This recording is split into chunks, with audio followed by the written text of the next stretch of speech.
श्री गणेश का विवाह, रिद्धि सिद्धि की अनुपम कथा। बहुत पुरानी बात है।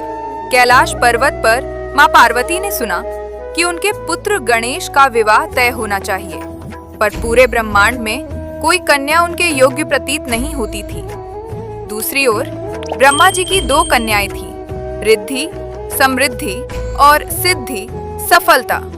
ब्रह्मा जी चाहते थे कि दोनों का हाथ ऐसे देव को मिले जो बुद्धि, विनम्रता और कर्तव्य निष्ठा में सर्वोच्च हों।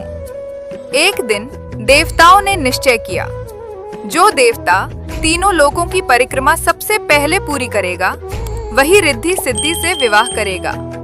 कार्तिकेय, जो तेज तर्रार थे, तुरंत अपने वाहन मोर पर सवार होकर उड़ चले।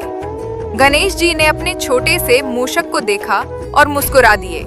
वे पिता शिव और माता पार्वती के पास गए, हाथ जोड़कर प्रणाम किया और शांत स्वर में बोले, मोक्ष का द्वार माता पिता के चरणों में है, तीनों लोक इन्हीं में समाये हैं। ऐसा कहकर उन्होंने अपने माता पिता की 7 परिक्रमा कर ली।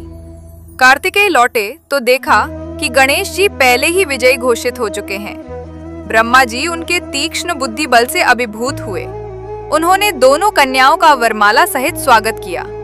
रिद्धि ने समृद्धि का, सिद्धि ने सफलता का आशीर्वाद गणेश जी को दिया और महर्षियों ने वेद मंत्रों से विवाह संपन्न कराया।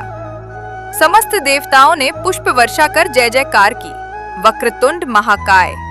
विवाह उपरांत रिद्धि सिद्धि ने गणेश जी के साथ मिलकर लोकों का कल्याण करना प्रारंभ किया। जहाँ भी गणेश की पूजा होती, वहाँ संपदा और सिद्धि भी अनायास पहुँच जाती। यही कारण है कि आज भी किसी शुभ कार्य के आरंभ में पहले गणेश जी का आवाहन होता है, क्योंकि जहाँ विघ्नहर्ता हो, वहाँ समृद्धि और सफलता स्वयं वास करती हैं। इसी प्रसंग में नारद मुनि ने भी एक गूढ़ संदेश दिया, जो ज्ञान को वरीयता देता है, वही वास्तव में सबसे दूर तक पहुँचता है। गणेश जी ने न केवल नारद के वचन को चरितार्थ किया, बल्कि अपने विनम्र स्वभाव से ये भी दिखाया कि श्रद्धा और भक्ति से बढ़कर कोई रथ नहीं।